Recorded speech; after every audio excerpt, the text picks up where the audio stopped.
What are you warning for? Incidental blow to the back of the head. The guy turned his head in mid-punch. No warning, no point. He just gave the guy a break, a relief in position. 95% of the time, incidental blows to the head is a good thing. Right?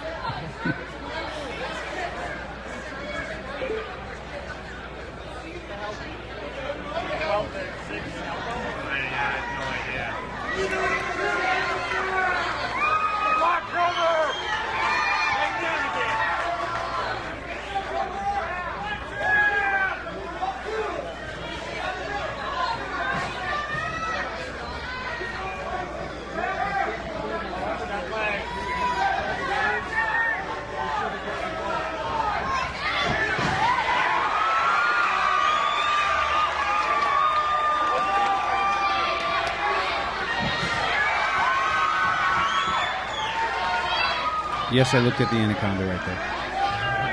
But I wanted to hit him.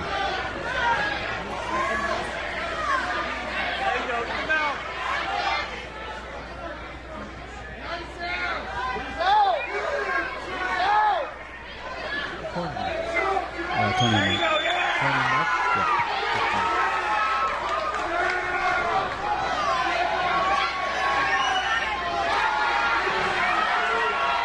Intelligently defending yourself, huh? No.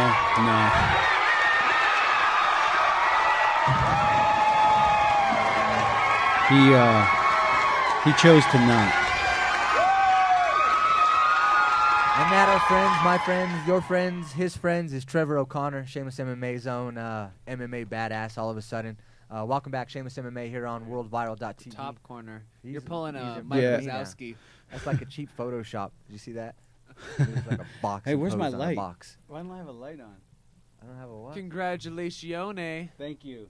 You don't need to show me my shoes. We're good without shoes. What do you think about that, Trev?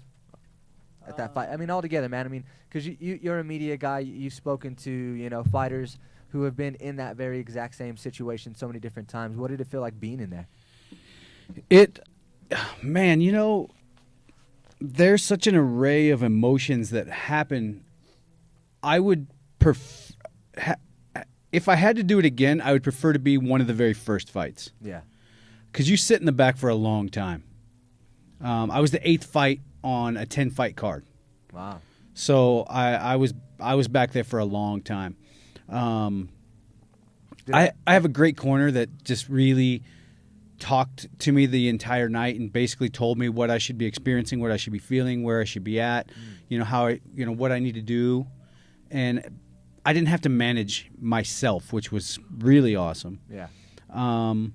Walking out to the cage is one of the coolest things in the entire world. Were you more like fuck yeah or oh shit? No, it's time. Let's do this. Yeah, it was cool. I had a great crowd. So many people came out to support me, and just being able to walk by all your friends and family to go into the cage and they're all screaming. Yeah. I mean, it turned it up to 11. That's where you want your amps to live. It's like right. gladiator shit, right? Yeah, it was cool. It was great. So I mean, let's kind of talk about the fight itself here. So all right, I'm trying to figure out why I don't have a light. I seen a super fancy kick from you. I don't think I've even seen you throw a kick. Is that something you've been practicing, kicks? I have like 2 kicks in my repertoire. Okay. One is a low leg kick. Okay. One is a kick? And one is a very substantial. I call it the Spartan push kick. Ah.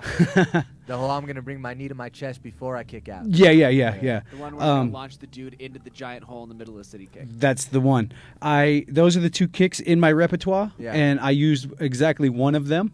Hey, that's 50% of in your arsenal. That's not bad. And it worked. You suffer adrenaline dump at all? Because, I mean, there were some moments in there where right away you can see it's time to get amped up, especially that first time you took that fight to the ground.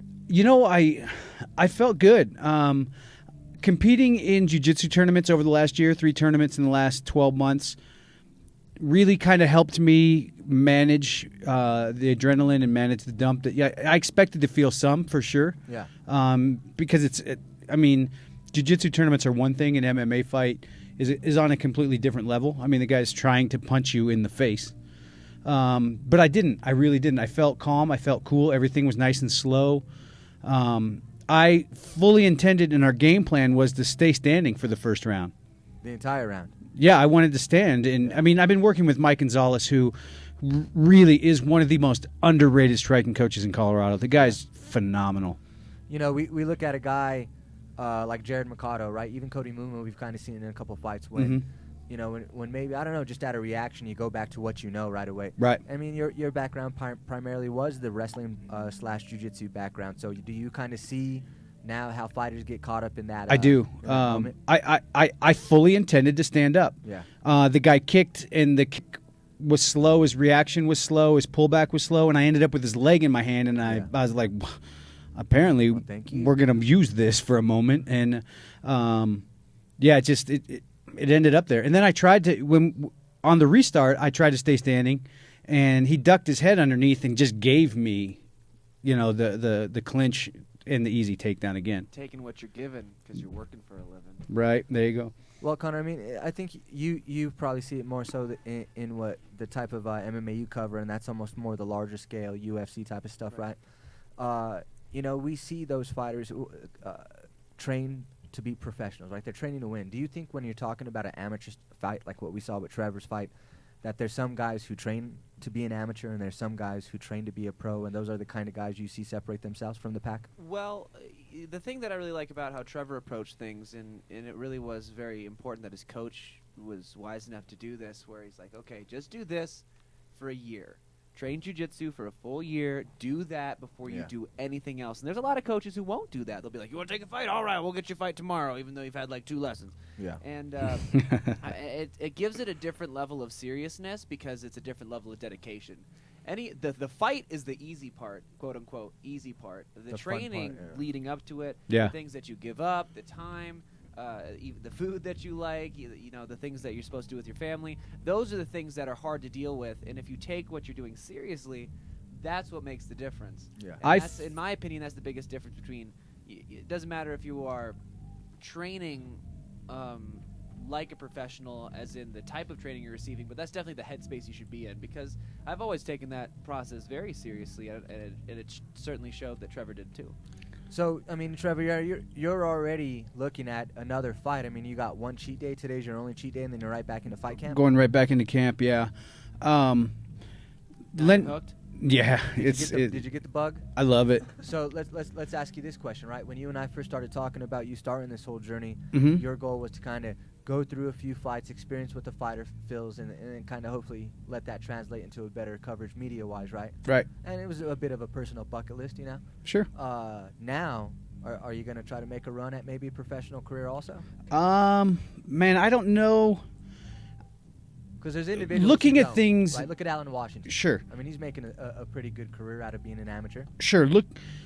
Looking at things from a realistic standpoint, I'm 42 years old. The window is not big. Yeah. I don't honestly see myself making a big professional run. I believe that I have the skill set, the ability, the mental capability still, the sharpness to make a stiff run at a belt or two as an amateur. Why do you want to fight? You want to fight for money? You want to fight for a title? I love it. For the sake of fighting? You know, I love it. So you don't care about money? That's not. I don't need to go pro and try to get paid to do this. I mean, it's sure nice to offset some of the costs. You know, I mean, just the diet alone That's why you got sponsors. I mean, you Sure. got Cheers hat on. You had Masu. Who else you had?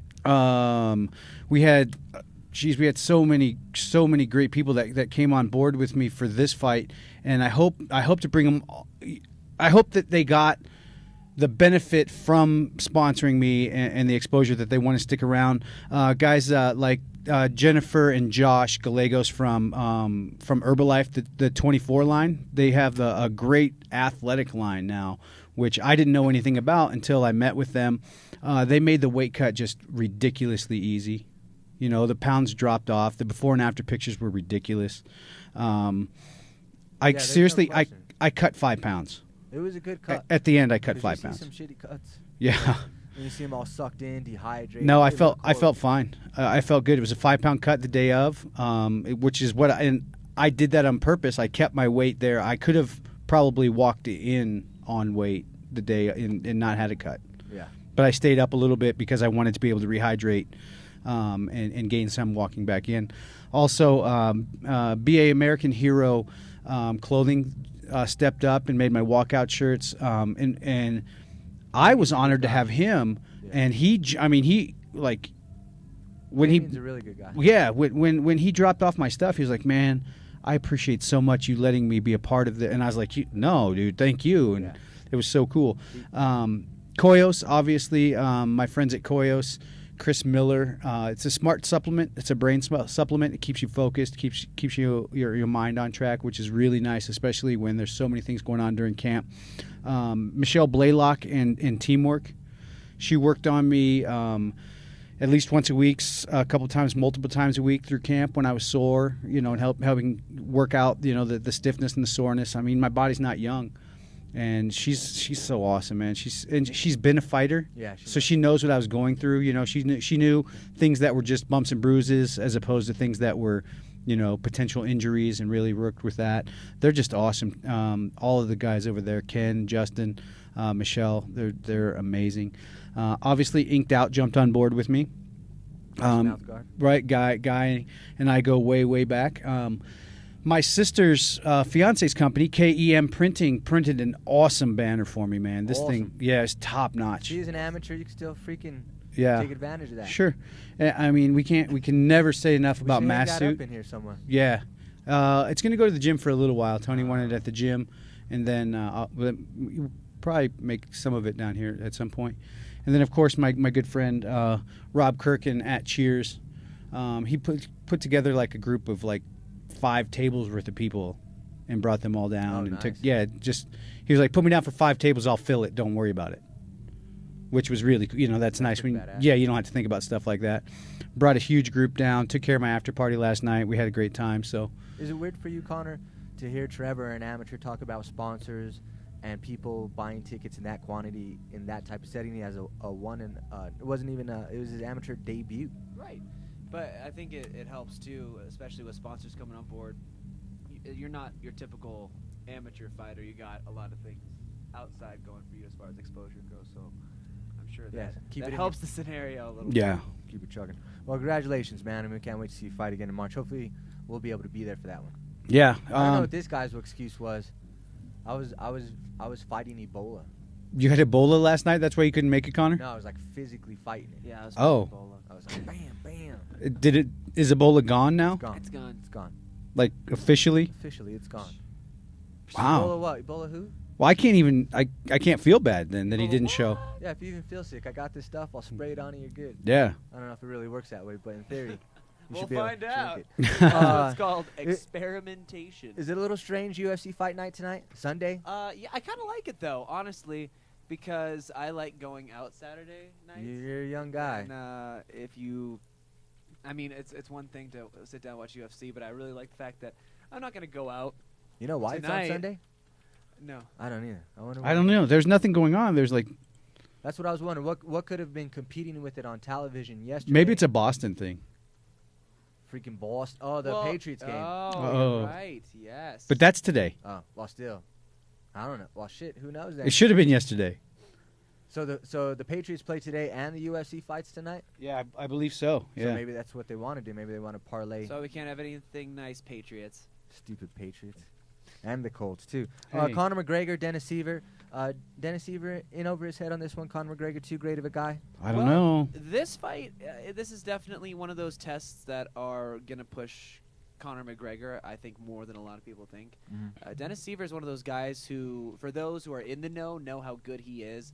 He's a very, very technical kickboxer, really tough German guy, got a great spinning back kick. But here's the problem in this fight.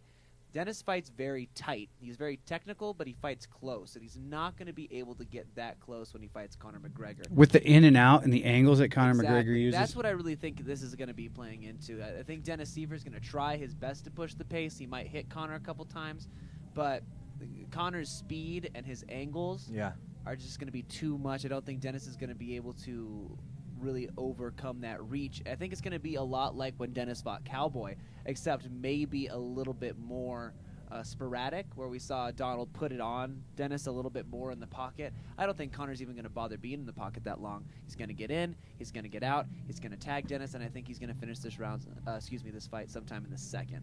What did he predict? The second round? I'm not sure what he predicted, but that's my prediction. I'm probably going to bet whatever Conor said. Yeah. Both Conors will probably be right. We got Trevor O'Connor, Conor Cordova talking about Conor McGregor. And then Matt Sierra's just over here. That's too many Conors. That's a win. That's a Conor win. Just say, it's a Conor win. That's a hat trick, man. 3. It's a bit rough. I'm not gonna lie to you. It's a bit rough. Conor McGregor, how soon before we see him be a champion? Well, obviously he's got to get through Dennis tonight, which I think he will. I think the UFC is probably going to get him to do one more fight before they put him up for the title. You don't think he goes? I think at this point in time. You think they want the money? Yeah, I think they're probably going to send him to Dublin one more time, really cash in on that crowd. Or his crowd goes everywhere, really cash in on it and make it a title fight. But either way, they're going to put him in Dublin, I think, one more time, at least before the year is out. Have you seen the new the MMA fantasy betting stuff? I've seen that. Have you messed with that at all? I have not. I looked at it a little bit. It's weird. You only get so many dollars to spend. Yeah. So you think you can go in and I'll just take this guy. You don't. It's not like that. You have to. It's like managing a cap. You got a budget. Yeah. I wish it was more like you got to put a team together. That's kind of what I wanted to do. Is that Vegas though? Is that like Vegas? Nah, I think it's just kind of impossible for this type of deal. But I'm picking Conor McGregor. I think Dennis is a really tough, hard-nosed guy. I just think the stylistic matchup is really bad for Dennis. The co-main event, I mean, I like Conor McGregor. The matchup with Dennis Siver, unfortunately, isn't as appealing to me as his co-main event. Donald Cerrone, Benson Henderson. Donald Cerrone is just extremely active. I mean, he just continues wanting to fight guys here. What do you think about this matchup? Yeah, that's insane. Talk about an incredibly fast turnaround. Donald Cerrone just on, fresh off the heels of his win over Miles Jury. He's going to want to get 15 days ago. He wants this fight back. This is what he wants. Ago. I don't think he was really happy with his performances in the past against Benson Henderson, and I think Donald's really looking now that he has his form down. And honestly, Benson is kind of on a downswing at this moment in time. So if Donald Cerrone was ever going to fight Benson Henderson again, this is the time he's going to do it.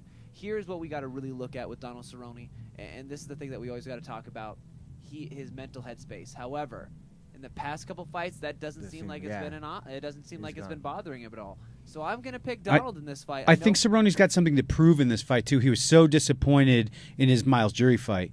Yeah, so I'm thinking that he's going to go out there. He's going to really – this is going to be a hard fight, though. This is not going to be a one-sided fight. If Donald's going to win, I think it's going to be by split decision. Benson Henderson is a relentless guy. His wrestling is phenomenal. Donald's going to have to utilize the same type of strategy that he used against Miles, get in Benson's face when Benson initiates. He can't chase Benson too hard because he might get taken down, and Benson Henderson's wrestling is significantly better than Miles Jury. So I'm going to pick Cowboy split decision because he seems like he's got the mental headspace and the momentum behind him, and I think Benson Henderson's kind of been missing some steps recently, so I'm going to pick Donald. Well, let's talk about that a little bit, too. I mean, we can kind of talk to Donald Cerrone's results with Benson Henderson. That was, back in 2009, 2010. It's 2015 now. The problems we saw with Donald Cerrone in terms of his headspace, that kind of stuff, he's made some pretty big leaps and bounds. Do you think, in terms of growth, that Donald Cerrone definitely is the greater fighter in terms of growth between those two? I'm not sure if I could say that because Benson Henderson is the former champion. We saw just a huge explosion when he won the title. The fact that the people he just ran through to get that title is so impressive, and only really had a problem with one person, and that's really Anthony Pettis. I mean, obviously he lost Rafael dos Anjos, but that's really the consistent. That was a close fight. I think when you're looking at this matchup, you really have to think about where Donald Cerrone is. I think he has made a tremendous amount of growth in that time. I'm not sure if it's more than Benson Henderson, but I definitely think it's going to be a significantly closer fight than we've seen in the past. Huh? Title run growth? Definitely. If he beats Benson Henderson tonight, that puts him right in line, in my opinion, for the next shot at the title after. Well, there's not much in between. I mean, 4-1. There's nowhere to go but title shot. Exactly. So, and the thing that he has in his back pocket is the UFC loves him. Yeah. And that pays huge That's a dividends big back when pocket. you ask for. Yeah, a Dana White title loves shot. it. He'll fight anywhere, anytime. Yeah. We got to. I mean, that's another thing. I mean, Uriah Hall. Well, there's some good fights on here. Uriah Hall, Ron Stallings, Norman Parquet. I do have to apologize. There's an event going on upstairs I love that we didn't know about. I'm like, We are located in the basement of Herman's Hideaway here in Denver, Colorado. It's a music venue that's usually not open during this time, but they're doing a very special School of Rock, which is the middle school and high school kids putting on a performance for their parents. they're talented kids. And they're going at it today. So if you hear some music in the background, it's actually not bed music. It's live. It is live. It sounds amazing. But let's talk about this a Live little by bit. very talented children. Uriah much Hall, more talented than Ron myself. Stallings. I don't know a lot about Ron Stallings, but here's my big Well, thing. let's get to know Ron. There you go. 12-16, last fight lost to Tim Williams. So this is his UFC debut. How do you get into the UFC off of a loss? Because they want Uriah Hall to win. And Let's Ron just take a look Stallings at looks Uriah my Hall. age. Look at Uriah Hall. Pull him up right quick. Talk about a guy who had all the hype in the world coming out of The Ultimate Fighter, and then once he gets out of that show, he loses, and he really hasn't been able to find consistent success inside the cage. He loses to Kelvin Gastelum. He really just is. It's been up and down road for him. I just think that in the beginning he was really buying into his own hype. He wasn't super. I mean, like I said, he was incredibly impressive on the show, but it's so different when you jump into the actual pool that is the UFC. I don't know a lot about his opponent, honestly, but when it comes down to it, Uriah Hall is Ron somebody Stallings, that I don't man. buy the hype. He's got, of his 12 wins, 6 knockouts, 6 submissions, 0 decisions. So, yeah, it just, to me, it's interesting. I find it hard to call for Uriah Hall. Yeah. He's one of those guys who everybody was on the hype train hardcore saying that he would fight Anderson Silva when coming off the show. He's that impressive, and he just hasn't been able to get his headspace right. So I can't really give a definitive call on this one, only because That's kind of sad, though. I mean, Ron- you're saying I can't give Uriah Hall, this guy who I know so much about, an edge against a guy I really don't know anything about, who's coming into the UFC off of a loss. I would have to And with go- the nickname Choir I mean, I Boy. guess you kind of already did. You made your call. You said this UFC spoon-feeding this guy. That's an apparent spoon-feed. they want Uriah Hall to win. That's mushy, Jallo, senior citizen, don't have any teeth, so you got to chew my food for me and then spit it into my mouth. I'll spit it back into yours. You chew it again, spit it back into mine's kind of spoon. I think he has a spleen scar I don't think too. there's any That's a lot of spoons there. spoon-feeding. There's no, yeah, there's no spoon if it's mouth to mouth. Right? That's what I'm saying. There's no spoon. Do we got to take a break? We don't have to. So let's talk about this, right? So obviously we're going to talk about John Jones. Yeah. We're also going to get into the Kimbo Slice signing. Yeah, he's back. He is back. Let's talk back. about Dana White and the UFC just a little bit. And I know you're afraid. It's okay. Can we break down the last fight on the main yeah, card? yeah, Because man. it's Gleison Whatever you Tebow, want to do, which bro. is a much more Whatever you wanna exciting do. fight to You me want to than talk the about other the one. rest of them? Well, this is fine. This is good. Talk about all of Norman them. Park and Gleison Tebow, both of these guys are just going to throw down and slug it out. I'm pretty sure Gleison Tebow has the most wins out of any lightweight person who's never won a title. So he's got that going for him. He's incredibly consistent, but it just seems like when it comes to those really big fights that he can't quite find a way to get into those title pictures. But Norman Park, an incredibly tough striker. I'm going to go for Norman in this fight. Honestly, Gleison Tebow's got a great track record in these type of fights that are against young, up-and-coming people. He tends to shut them down. But I think Norman Park's stand-up is going to stifle Gleison. I think Gleison's going to try and muscle him up against the cage, take him down. But I'm going to pick Norman Park in this fight. I think that Gleison is getting older. Norman has definitely got the striking edge, in my opinion. It's going to be a good fight, though. This might be... If it wasn't for the Cerrone-Henderson fight, I might say this would be fight of the night. How about Norman Park's shorts, huh? Oh, Look at those my. bad boys. Stuffed in. Someone's smuggling a banana. The really small one, though. You know. The quarter banana size. The plantains. Yeah. He's smuggling them. Oh, just the. It's cold. It's cold. It was cold. It's all right. You know, having Look just at Fight Pasha. He looks cold. having just made 155, I don't understand how guys like Gleison make 155. Right. He's 4'7". No, he's not. He's 70 inches tall. That's 5'10". Because That's that's like his job. that's Maybe he's over got, like, 3 pigeon inches. bones where That's they're, like, super light, and it affords him to. I don't understand it because when I stepped on the scale, I was trim. That was it. There wasn't a whole lot left to come off. Yeah. And there's guys around. You shave your pubic hair? That's like 5 pounds Just of saying, bush, bro. yes. 5 pounds. That's like 5 pounds of bush. You could donate that to Locks of Love. There's if a it's pick in 5 there pounds. There's a pick in there from 1977. I was 5. You were blessed from birth, I guess. I just, I mean, guys like him with that. I mean, he's a big dude. He's a thick guy. Man, I just don't know how they do it. Magic. I'm telling you. It's the story of magic. But I think this is going to be a really good fight night. I think Conor McGregor always comes to throw down. That's obviously who people are tuning in to watch. And I don't think he's going to disappoint. Yeah, it's going to be. Maybe they got a broadcasting discount for Sunday, and they knew because it was Conor McGregor, it would draw regardless. Perhaps. Saving some moaning. Yeah. What are we talking about next, Matt? MMA. Dana White Great. Oh, yeah. and the I'd just like UFC. to point out, though, that the School of Rock right now, I think they only play Aerosmith. They're doing an amazing I job. They're think doing a really I think amazing this job, but band is an Aerosmith Covered tribute Oh, okay. set Okay, gotcha. because they had a bunch of bandanas and stuff on. I saw when I came okay, down. I was all like, right, yeah, that makes sense. I was like, a bunch of I mean, gang I love me members some upstairs? Aerosmith. No, but different I kind was of like, bandanas. Oh, a different kind of Yeah. bandanas. I was See, just wondering That's another gap in our Yeah, ethnicity blocks, I guess you could call those. I don't know.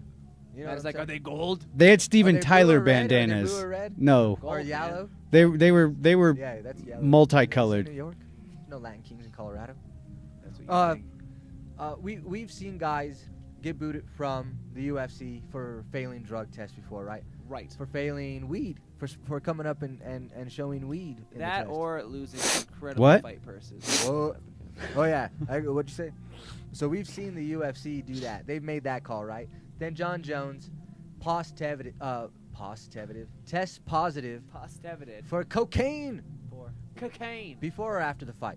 Before. Before the fight, he tested positive for cocaine before the fight. Still gets to fight and is still Out of not competition test. And then the Dana White interview, he's like, I just really care about the guy, and you just want to make sure that you can continue to make millions of dollars off this guy. And why is he not out of the UFC, Conor? Well, I was talking to some of the people at MMA Weekly about this, and it seems like what's really happening is that fight. He was tested for it, but from what I'm understanding is when it comes down to it, that's not. It's like obviously it's federally illegal as substance abuse, but it's not one of those things that are under the jurisdiction of an athletic commission, I think. No, he has to meet with the athletic commission. He's going to have to meet with the athletic commission. But the reason that he didn't lose any fight money or fight bonuses. Why not get kicked out of the UFC? Well, I'm just saying we're just talking about one because when people smoke pot, they don't really are kicked out of the UFC. They're probably unfortunately like Pat Healy's instance. For example, where he was out $100,000 because he lost his fight of the night and finish of the night bonus, which was really unfortunate for him. But when it comes down to it, I think kind of what I'm gathering, and I'm paraphrasing here, but when he took the test, he tested positive for it, but I think they went through it on like Joe Rogan's podcast, like how far back and how long it stays in his system. Yeah. Like it wasn't like in his system the night of the fight is what it was. He tested positive before, but I think he tested negative after. He tested positive during an out-of-competition test. Hey, Right. Trevor, I just sent you a message. And that message contains this video of Dana White and former interviews where he talks specifically to cocaine and marijuana and what they would do if a fighter of theirs was caught there. Because that's some talent stuff right there. We're going to That's watch actually 3 a seconds of this cereal ad. commercial, it looks like. But Oh, cereal sounds good. oh, I love cereal. I eat cereal for All right, dinner. so the Connor. test was December 4th. That's when you found out, right? Is that when you found out about it as well? Yeah. So what happens is, so they do these tests before leading up to a fight, these random drug tests, and he tested positive. But was there any talk of postponing the fight once you found out about it? No. Now, not only do we test our guys for PEDs, other illegal drugs too, marijuana, cocaine, or any other drug that's out there. These guys get tested, and there's no penalties out there like our fucking penalties. Our guys have to. You lose the ability to make a living for a fucking year. No. Why not? Because he, number one, he was healthy. Okay. Number two, You know, when the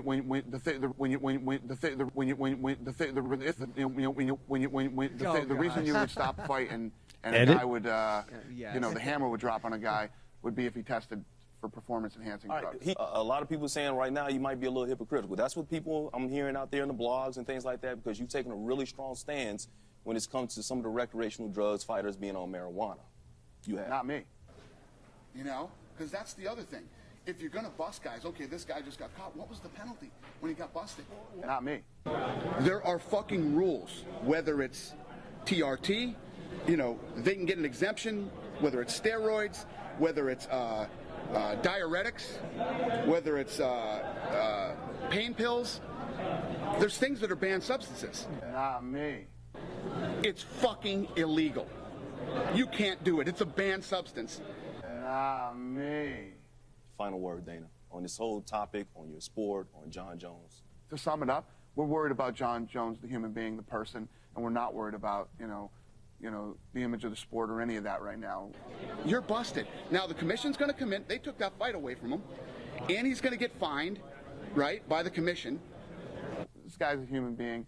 He needs help, and I applaud him, and we support him. What would it say if I gave that kid $130,000 for testing positive for marijuana, and the guy who followed the rules doesn't get it? How does that make sense? Well, definitely an interesting take. Is a it a little take? bit of editing there. Well, there's not enough editing in that thing to make it seem like Dana White didn't really say those things. I mean, those were the stances he's taken before. I totally agree. But here's the deal, too, Matt. I don't feel that he should be kicked out of the UFC for something like that. I feel that maybe he should receive a pretty hefty fine. But to jump to the Why not even a conclusion- suspension? You could do a suspension, too, but that's just not a precedent that's been set. You mean like a rehab suspension, 24 One hours? day. They have the guy who they kicked out. He's the guy who John Jones came in behind in a wrestling tournament in college. I forget who he is. Matt Riddle. Matt Riddle got kicked out for failing a drug test for weed. Well, that's Weed's a unfortunately the performance-enhancing drug. Yeah, but cocaine. Cocaine's drugs that not. Literally, you ain't beating up no crackhead. Is not a term for nothing. You know what I mean? Hey, cocaine's a hell of a drug. Cocaine is one hell of a drug. and then to end the interview, he's talking as if they're emotionally vested in John Jones' recovery. Well, that's honestly, though... No, it's not. Listen to what I'm saying. There's guys who smoke bath salts in the UFC, I'm sure. There's guys who are doing all kinds of crazy. Do you know that bath salts really isn't bath salts? What is it? Yeah, bath salts are like what you put in your bath. But that's not really what the drug bath salts are. I just learned that recently. I Kinda thought like- kids were like going and buying bath salts. Kind of like grass. I thought Like bath you don't salts actually Right. were... smoke grass. I thought Yeah. bath Buy me salts some were just hardcore salt wheatgrass. you used when you were eating in the bathtub. Oh, like What I sea was- salt. What There I you was go. trying to say, Matt, before was that's the UFC's best spin control that they could possibly do at this moment in time, because what it does is it takes attention away from the inconsistencies in the policy, and it really focuses on the human interest story, which is John Jones. That is what the UFC needs You to got do that other video, for their Trevor? The John own Jones video? sake. Give me Whether it's one right second. or wrong, the PR group Well, is Dana doing a White great spin. in this response, in this spin, Dana White is creating this image that John Jones has a serious problem and that they're concerned about him. That's what he's saying. Watch this John Jones interview and tell me that John Jones feels the same way about his habit that Dana White and the All UFC. right, well, let's feel. take a look. Let me get there. Hang on one second. Oh, well, let's not take a look. Let's take a Yeah. look. That was like a perfect segue. It was pretty Let's close. Take a He look. even pointed. Boom. There we go. And go. Oh, man. It's all right. And now you see the white screen of purity. But, I mean, Dana White's got some explaining. All right, fellas, on Saturday, the UFC issued light heavyweight champ John Jones a $25,000 fine for violating the organization's athlete code of 25K? conduct policy. All right, fellas, on Saturday, the UFC issued light heavyweight champ John Jones during a $25,000 fine for violating out the here. organization's Time out. athlete Couple last windows Monday at on 11 p.m. Eastern on Fox Sports Jones Live. tested positive breaks his silence during an out-of-competition It's like I'm having a controversy flashback of all the surrounding his drugs I rehab did back in in an the day. It's like exclusive I'm calling one-on-one with cocaine. Carissa Thompson. Did you say Here now, cocaine? a sneak peek. It was just a really embarrassing situation, and I had to explain to so many people that I'm not a cocaine addict by any means, or not even a frequent user. He said my dealer doesn't even made come a every day. Really dumb decision. Just really got caught my pants down in this whole situation. Oh. So he's saying... Cocaine and getting caught with your I don't- pants I don't down is use it never a good frequently. thing. I don't Usually use go it hand in hand, though. this guy, I mean, how is Dana White that concerned? And John Jones is like, because it's Dana White's job to appear concerned. That's what I'm telling you. That's the PR spin group going, listen, Dana, you need to take we don't want to lose our cash cow here. You need to take the attention off the fact that we're not punishing John Jones as hard as we've punished other people in the past. So what we need to do is take the human story here and be like, okay, we care for John Jones. He needs help. So that way it draws attention away from the organization. That's smart on the UFC's part. That's a great How angle. is it smart? I'm by no means a overly educated individual, and I just connected 2 dots with just a couple of internet links here. I mean, people who are into MMA, fans, people, they're not going to just be like, oh, well, Dana White, he's got that really good spin control. They're going to notice that his promotion doesn't have certain standard of values. All right, let me ask you something. From a business standpoint. Yeah. I would have cut him. I would have suspended him at least. I would suspend him. You would have cut No, John Jones from the UFC. I would have stripped him of his title. Wow, Yeah. really? Yeah. I would From that's like a terrible business how is move. Because then you get to make all this money on his road back to that title. No. Yeah, You get way more money No out way. of the title contention, John Jones. They're already dealing with flack from the fighters because of the uniform deal. Now that he's got these type of inconsistencies, there's going to be no fighter out there that worries about the UFC's roles. Unfortunately, that's kind of and the more the UFC comes into this modern age of business, they're going to have to start eliminating those. And with Dana White still at the helm, it's going to be interesting to see how he's going to adapt, because these situations are going to come up. That's one of the things that the NFL does incredibly well. They just don't do scandal. If you're caught up in something, they're going to hang you out to dry. So the UFC is going to need to take more of a stance on that. But at this moment in time, they know where their money's being made, and they're not willing to give that up right now. It's like when look, every parent out there who has multiple children will tell you that they can't have a favorite child. But the truth is, every parent has a favorite child, because one child just causes less stress than the other one. And dude, your children are gonna watch this. That's someday. all right. Let them guess who my favorite child is. It's not my job to identify. Parenting 101 right here. Keep them guessing. Pick your favorites. But Dana White has a lot of kids, and I think he's kind of sending a bad message to the rest of them, saying, it's all right to do cocaine. If you develop. Well, no, it's all right to do cocaine if you are a cash cow. I still don't get cocaine and weed. I just don't get it. I just don't get how cocaine weed is such a hard stance on that, and then cocaine is like, oh, he's gonna get fined what, $25,000? Is that what they said? Yeah. And that's it. And he booked $300 for that, right? And he stood one night in rehab, bro. Yeah, but it was a tough night. Look, crackheads don't say they have problems. He did. Hey, he didn't. Drug addicts. They don't his say rehab they have wasn't in Burbank. You leave him alone. Every crackhead out there will tell you he doesn't have a drug habit. It's because crackheads are in denial. It's a sign of being a crackhead. Hey, crack's whack. Now we know how he makes weight. Cocaine. Now we know how he makes weight. And all this unorthodox stuff, because he's fighting like 4 different animals in addition to the fighter that he's fighting at the time. So he's seen all kinds. He's got to fight his way into his dealer's house. Yeah.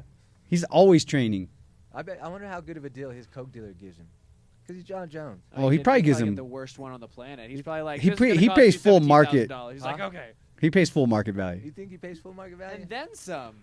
The only reason why people's like, hey, you want some cocaine? It's probably somebody in his circle already. How much can you pay for this? Right. How much can you pay for this cocaine? I don't know. Is $100 a lot? No. We're talking in the thousands, money man. John Jones knows how to purchase cocaine. He knows how to make that direct buy. Hey, Matt. Buying it wholesale is what I'm saying, man. How about this Kimbo slice? We got that? Hey, but real quick. Yeah. This happened last night. That did happen. Just so you know. Show the other one. I like the other one. The other one was like legit, where you got your hand up. Yeah, and you're Dowdy. like, Yeah, Rick I'm Dowdy's. number one. Rick Dowdy caught that one. Yeah, that was a dope picture. I'll show you. Speaking of dope Ready MMA for it? pictures, Number one. Congratulations to Shameless MMA's own Casey O'Day, winning Yeah. photographer Yeah. for the second year in a Boom. row. Congratulations to that man. We tried to have him on as a guest today, but he big leagued us. So He had to be with his family leagued taking us. them to a movie like a good family member. Here you go. Nerve This some this people. happened. Yeah, that's the one. It looks like you're saying something. Type in something. That you're like, I'm number one. Put in a quote bubble. Yeah. Rick Dowdy caught This guy didn't that have a was the chance. perfect. My wife is actually going to has contacted Rick. Is going to have that printed because that just spoke for the whole evening. Money, just do like everybody else does and just steal it. I should just steal it and crop crop his logo out Take too. the logo Oh, out. poor guy. Rick Daddy does good stuff. Rick, you don't mind if I just steal that and crop it, Just right? steal that. He Can you doesn't send me the high res? He doesn't care about any kind of credit. Without the watermark, please. Yeah. There's no credit. I don't want to pay for it, but that's. Well, that's while kinda we're how waiting it for this Kevin Ferguson Kimbo Slice video to where do you think we're going? We got I got you. 4 minutes here. You got it? Let's go into this Kimbo Slice video. Signs with Bellator, Kimbo Slice, right? Yeah. How old is Kimbo Slice? 53? He's older than me, maybe. Question, been away from MMA for a while. What have you been up to? I've been trying to keep busy. I've been selling John Jones crack. Been boxing over the past couple of years. My current record right now is 7-0. Now, a lot of people have been interested in when you come back to MMA, who you would fight for. Why now? Why Bellator? Bellator is they're up there in the tops, and they're giving me the opportunity to. They offered me a contract. To fight on prime time and Spike TV. You can't resist Spike TV. I think. Now, my question for you, the way you talk about fighting, you said some people have to eat, I have to fight, it's how I live. How much are you looking forward to getting back in the cage in MMA in Bellator? I mean, you gotta think. I'm still hungry out here, man. And I haven't got my fill yet. So. John Jones ain't buying anymore. Whoever step up to the plate, man, they got to bring it. Because I'm coming to get it. Well, thanks so much, Kimbo. Welcome to Bellator. That should be his job. Fight, man. Get a good deal. Yeah. If I were gonna deal with anybody, I'd deal with Kimbo Slice. Yeah. I've met Kimbo Slice, and he's actually like a really nice guy. Like, hey, Kevin, go give me some cocaine. And you don't understand how like big that gold fist is around his neck until you like meet him. Sucker's like Fist size? the fist. I'm like, what is going on here? But yeah, when I met him, he was super chill. Well, let's talk about the questions that the guy didn't, the Bellator guy didn't want to ask, right? When you left MMA, is because you were suffering from an inability to check kicks, and your knees were absolutely destroyed. What have you done to improve in the MMA game? Because nothing. I was boxing. Kimbo Slice has always been a striker. He made his name in street fights in the corners and alleyways in Florida, right? So what has Kevin Ferguson done, Kimbo Slice done, to improve his MMA game? Nothing.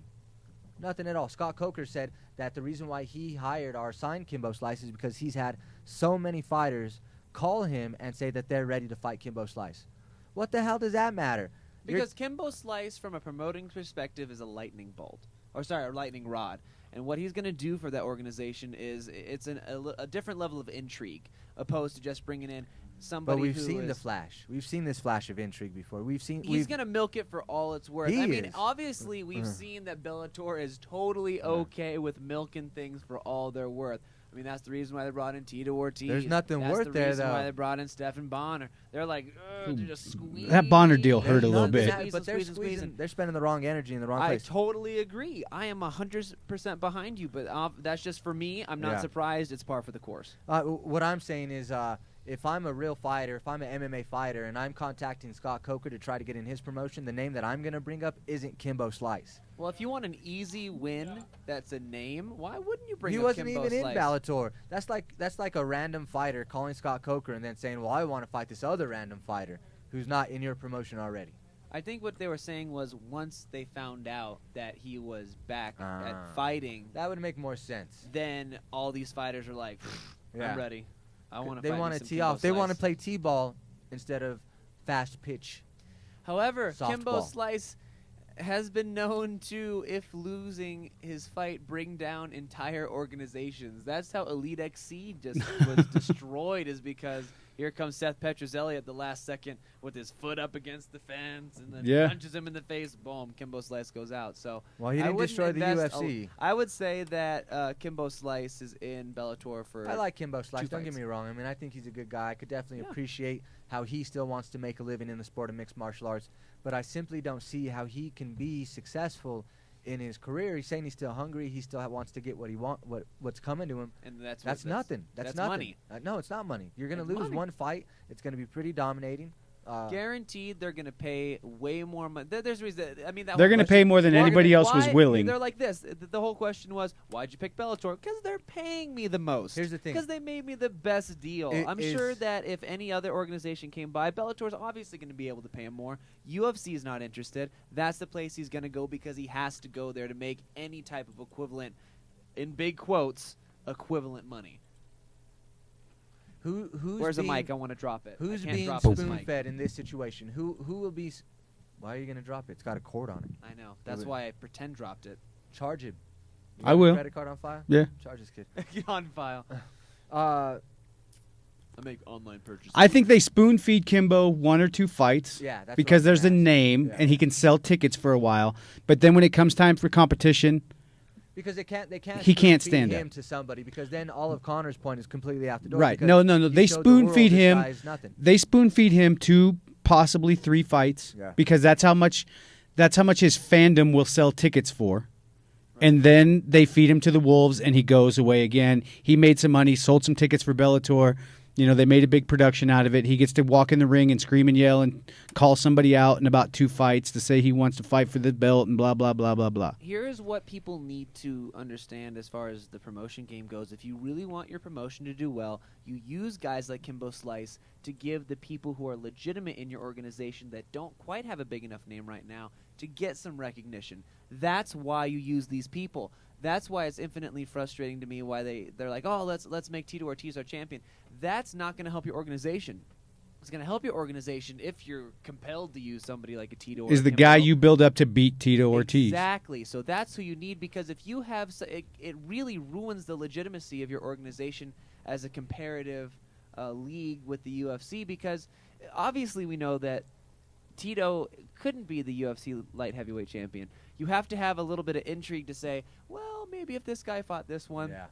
But The if we matchup, know right? already, then it's you lose legitimacy that way. So hopefully they use Kimbo Slice. They give him, like Trevor said, a few fights, and then we can see a young, hungry guy come out of Bellator and knock him out and make a name for himself and hopefully help that promotion a little bit. But they can't just keep spoon-feeding Kimbo because people get tired. January 24th, very exciting night for UFC fans. Alexander Gustafsson, Yes. Anthony Rumble Johnson. Great fight. I'm so excited. Let's talk about the top 3 there, and then I believe that's probably all she wrote for today. Alexander Gustafsson, probably the guy most arguably capable of beating John Jones based on prior results, versus a renewed Anthony Rumble Johnson, who just seems to be pretty much like a freight train the way that these guys. I mean, his fight with Phil Davis was very telling to me, and this is an exciting fight. This is definitely something that is a battle of strikers. These guys are going to go in, but they're very different. You have Gustafsson, who's very light on his feet. He's going to use a lot of motion, and we've seen Anthony Johnson walk people down, utilize his power. Both are absolutely have the capability to finish fights. I'm going to pick Anthony Johnson in this fight, though. I just think that he's going to end up overpowering Gustafsson a little bit, and then or Gustafsson, excuse me. When you look at that, I like Grumpy Old Man. It's a good movie. I'm picking Anthony Rumble Johnson. He looks great as a light heavyweight, healthy. He's put that controversy behind him that he had a little bit ago, and now he's going to come in and potentially, hopefully, make a title run. I think it'd be a great fight. So you got Rumble? Johnson. I'm going for Rumble. Who you and got, Tommy Trev? Johnson. Mostly just because I want to see Anthony Johnson fight John Jones, I'm going to take Anthony Johnson. Yeah. Who do you think's going to win? Gustafsson. Put you on the He's all spot. So that's not an unreasonable thing. Gustafsson is. I think this is a very Gustafsson. close fight. I So think both you Gustafsson guys are wins. going Yeah. Gustafsson, and I'm going to go Rumble. I think he's going to be able to keep Rumble at bay with his angles and his strikes. Like you're saying, it's very completely different styles of striking, and I think Gustafsson's probably going to use a lot of leg kicks, a lot of push kicks, things like that. Keep that space between the two, and really work his range, as opposed to Anthony Rumble's style, who's probably going to charge in more, throw some punches in bunches, right? Maybe some dirty boxing. Maybe he's going to definitely close that distance. Try Yeah. and put Alexander up against the fence. So Gustafsson will win that fight. Gegard Mousasi, We'll see. Dan Hendo, potentially Dan Henderson's last fight. Yeah, Probably. It should be his last fight. Should have been his last fight. definitely had a UFC-worthy Hall of Fame career. Great career. I think when it comes down to it, that you have, and here's the deal about Gegard Mousasi. A lot of people back in the day were really touting him to be the next big thing, and I've never really seen that. He's a talented guy, but I just don't think he's ever going to crack that UFC title picture. But I do see him being able to beat Dan Henderson in this fight. I see Dan trying to do what he always does, go out there, land that one really big shot. I'm going to take Gegard Mousasi in this fight. I think his kickboxing is going to keep Henderson at bay. I see him winning by a unanimous decision. Now, Gegard Mousasi and Dan Henderson have the same amount of mixed martial arts fights when it comes to their pro career. However, you are looking at a record of 35 wins versus Dan Henderson's 30, and Gegard is only 29. Right, but you have to think about... You take those numbers, flip them around, there's Dan Henderson's age. 92, son. I hate seeing guys that are Hall of Famers hanging on to that one more fight. Yeah, I've got one that's more. all in they me. know, man. I mean, that's Dan Henderson's But a Dan soldier. Henderson's been one of those people who he's actually strung some wins together in the twilight. Some of his best fights have been in the twilight of his career. Those wars Yeah, with but some of Shogun the and Wolf worst were fights have been in the amazing. twilight of his career. He lost 3 prior to this last win over Shogun, though. So He's lost I'm definitely 4 going to of pick his Gegard last Mousasi fight. in this fight. Yeah. Though. This is kind of a no-brainer for me. But then again, Dan Henderson has always got that one that he pulls up from his ankles, and if it Yeah. lands on Mousasi, he could He's be like- out like a light. The Dan Hulk Hogan Henderson- one right hand. Exactly. Yeah, He's exactly. on the ring. He's doing hulking great. Yeah, up. That's the shit right there. Oh, then he's rocking. I love the... I hope Dan wins. I really hope I'm wrong, but I have to pick There's some- Mousasi. The internet provides tons of hilarious crap out there. One of the funniest MMA memes involves Ryan Bader, and it has him with his hands up, and it says, "I beat John Jones, and I never hear anybody saying anything about Yeah. it." That is hilarious. Ryan Bader going against Phil Davis. Phil Davis looking to, I don't know, I mean, what is he going to get from a win over Ryan Bader? A paycheck. Yeah, but honestly, he can move up the rankings a little bit. Let's take a look at the ranks. You got Phil Davis, which is 5, and then Ryan Bader. I think that's a 7. Right? Yeah, he could flip to 5 from 7. I think Hey, that in the Reebok deal, that's significant. it is significant. You're right. That is definitely something that'll get you a lot more money if you're dealing with Reebok. I think that Phil Davis wins this fight. I know Matt's probably going to be really sad about that. I think Ryan Bader has fallen in love too much with his striking. I think that he's really abandoned the wrestling that got him the success that he did in his early career. And I think Phil Davis is just a little too unorthodox for him. I think his wrestling is on par, if not better, with Ryan's. And I see Phil Davis eking out a very non-exciting unanimous decision. This fight doesn't mean... This is a cheaper version of the Benson Henderson Donald Cerrone fight. Or not Cerrone. How do you, not, how so? not, who did What? Donald Cerrone just beat? Miles Jury. It's a cheaper version of that. If you say so. Okay. I think I said it pretty clear. All right. Yeah. I don't really see it, but I would say this is 2 fighters possibly moving in different directions. yeah, Ryan Bader is one of those guys who seemed like he had a lot of potential, was not really able to put a ton of wins together. But I just think that his strategy in the past has been really one-dimensional, and that has led to a lot of losses in his career, which is too bad. You know, and Because he's got the physical tools. Phil Davis isn't certainly isn't my most personality-wise. I'm not his biggest fan, but career-wise, he's been doing a really good job. I mean, you put that loss aside to Anthony Rumble Johnson, and Phil Davis he's strung together some pretty impressive wins, including a win over your boy Glover. Yep, that's why I'm picking him. So I mean, it's gonna be a cakewalk. I think. You know, how can Ryan Bader win this fight? He can knock him out. He could catch that one lucky shot, That's but what then it's he gonna gets take. really antsy, and he looks for it all the time. And when it comes to knocking people out, the knockout artists throughout the ages don't ever force the knockout. It just kind of happens. They let it come to them, and then they capitalize. It's body shot uppercut. I watched all the Mike Tyson videos. It's a 2-punch combo. Body shot uppercut. Body shot uppercut. I think we're done. That's it. That's all she That's all wrote. she wrote. You're already online, obviously hanging out, watching this. Make sure you're going to Shameless MMA on Facebook, liking us. Go to Twitter, follow us at Shameless MMA, and we'll see you next week. Bye. See you. Bye. We're gonna go now. I'm gonna go put my hands in my pocket awkwardly and rub them We'll do that, vigorously. and then we'll do this. Huh?